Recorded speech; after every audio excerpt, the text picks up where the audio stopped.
ओम नमः शिवाय। स्वागत है आप सभी का मेरे यूट्यूब चैनल पर। मैं हरिओम शर्मा आज आपको श्रावण मास के 30वें अध्याय की कथा सुना रहा हूँ। भगवान से बोले कि हे सनत कुमार, मैंने आपसे श्रावण मास का कुछ महत्व कहा। इसके संपूर्ण महत्व का वर्णन सैकड़ों वर्षों में भी नहीं किया जा सकता। मेरी कल्याणी प्रिय सती ने दक्ष के यज्ञ में अपना शरीर दग्ध करके पुनः हिमालय की पुत्री के रूप में जन्म लिया था। श्रावण मास में व्रत करने के कारण यह मुझे पुनः प्राप्त हुई, इसलिए श्रावण मास मुझे प्रिय है। यह मास ना अधिक शीतल होता है और ना ही अधिक उष्ण गर्म होता है। राजा को चाहिए कि श्रावण मास में श्रोतग्नि में से निर्मित श्वेत भस्म से अपने संपूर्ण शरीर को उद्धुलित करके जल से अर्घ भस्म के द्वारा मस्तक, वक्ष स्थल, नाभि, दोनों बाहों, दोनों कोनी, दोनों कलाई, कंठ, सर और पीठ इन 12 स्थानों पर त्रिपुंड धारण करें। यानी अपने शरीर पर इन 12 स्थानों पर भस्मी लगावें। भगवान शिव से प्रार्थना करें, भस्म के द्वारा शरीर को सुशोभित करें और शरीर में 108 रुद्राक्ष धारण करें।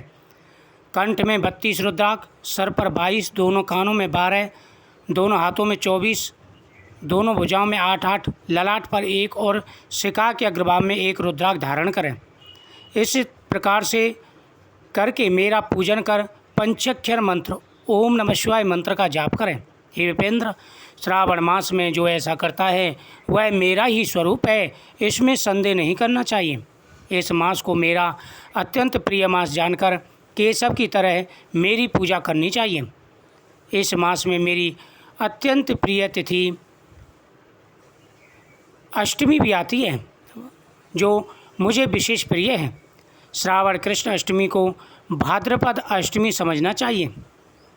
उस दिन भगवान श्री हरि देवकी के गर्भ से उत्पन्न हुए थे। हे सनत कुमार, यह मैंने आपको संक्षेप में बताया था। अब आप और क्या सुनना चाहते हैं? सनत कुमार बोले कि हे पार्वती पते, आपने श्रावण मास में जो जो कृत कहा उन्हें सुनकर आनंद सागर में निमग्न रहने के कारण और उनका वर्णन विस्तृत होने के कारण व्यवस्थित रूप से स्मृति नहीं बन पाई। अतः हे नाथ, आप क्रम से सबको यथार्थ रूप से बताइए।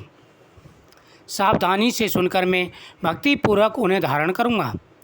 भगवान शिव बोले कि हे सनत कुमार, श्रावण मास की शुभ अनुक्रमणिका को आप सावधान होकर सुनिए। सर्वप्रथम शौनक का प्रश्न, तत्पश्चात सूत जी का उत्तर, श्रोता के गुण, आपके प्रश्न, श्रावण की व्युत्पत्ति, उसकी पुनः स्मृति, आपका प्रश्न, उसके बाद नाम कथन सहित आपके द्वारा की गई मेरी स्तुति, फिर क्रम से उद्देश्यपूर्वक मेरा उत्तर, पुनः आपका विशेष प्रश्न, उसके बाद नत व्रत की विधि, रुद्र से कथन, उसके बाद लक्ष्य पूजा विधि, दीपदान, फिर किसी प्रिय वस्तु का परित्याग, पुनः रुद्र से करने का तथा पंचामृत ग्रहण करने से प्राप्त होने वाला फल, इसके बाद पृथ्वी पर शयन करने तथा मौन व्रत धारण करने का फल, तत्पश्चात मासोपवास व्रत, तिथि का वर्णन, लक्ष्य रुद्रव्रति पुनः विधान, इसी व्रत में हविष्य अग्नि ग्रहण, पत्तल पर भोजन करना,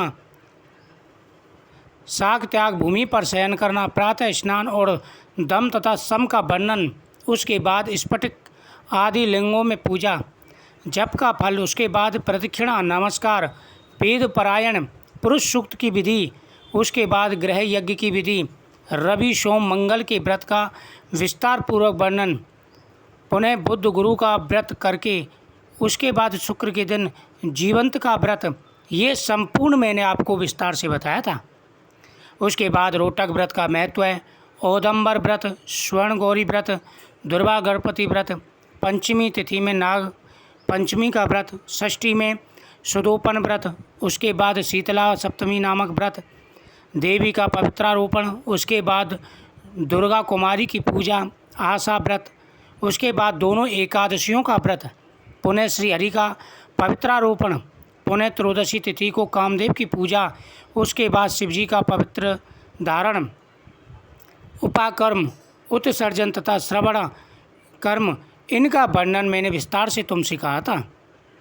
हे सनत कुमार, आप इस शुभ अनुक्रम को अपने हृदय में धारण कीजिए। जो इस अध्याय को श्रवण अथवा श्रावण मास के महत्व को सुनता है, प्रतिदिन सुनता है, अगर उसने पूरे महीने की कथा ना सुनी हो तो उसे पुण्य फल प्राप्त हो जाता है। श्रावण मास में जो विधान किए गए हैं उनसे किसी एक व्रत का भी अगर कोई नियम पूर्वक पालन करे, पूरे महीने का फल प्राप्त हो जाता है। मैं दान, स्नान, महात्यम, श्रवण, उसके बाद वाचक पूजा, उसके बाद अगस्त अर्घ्य विधि, फिर कर्मों तथा व्रतों के काल का निर्णय मैंने जो बताया है वह विस्तार से करना चाहिए। जो श्रावण मास महत्व का पाठ करते हैं अथवा इसका श्रवण करते हैं वे इस मास में किए गए व्रतों को, पुण्यों को प्राप्त कर लेते हैं। हे सोनक, शिवजी के अमृत में इस उत्तम वचन का अपने कर्णपुट से पान करके सनत कुमार आनंदित हुए और कृतकृत्य हो गए। सूत जी बोले कि हे सोनक आदि ऋषियों, इस प्रकार से भगवान शिव के द्वारा कहे गए संपूर्ण श्रावण मास का उन्होंने वर्णन किया, श्रवण किया। श्रावण मास की स्तुति करते हुए तथा हृदय में शिवजी का स्मरण करते हुए वे देव श्रेष्ठ सनत कुमार शंकर जी से आज्ञा लेकर चले गए। जिस किसी के समक्ष इस अत्यंत श्रेष्ठ रहस्य को प्रकाशित नहीं करना चाहिए। हे प्रभु, आपकी योग्यता देखकर ही मैंने इसे आपसे कहा है। इसी प्रकार से स्कंद पुराण के अंतर्गत ईश्वर सनत कुमार संवाद में श्रावण मास महत्व में अनुक्रमणा कथा नामक 30वां संपूर्ण अध्याय समाप्त। भगवान शिव कहते हैं कि हे सनत कुमार, जो व्यक्ति मेरे द्वारा कहे गए इन नियमों का पालन करते हैं उनके जीवन में कभी कोई कष्ट नहीं आता। उनके जीवन में आ रहे सारे दुख परेशानियां दूर हो जाती हैं।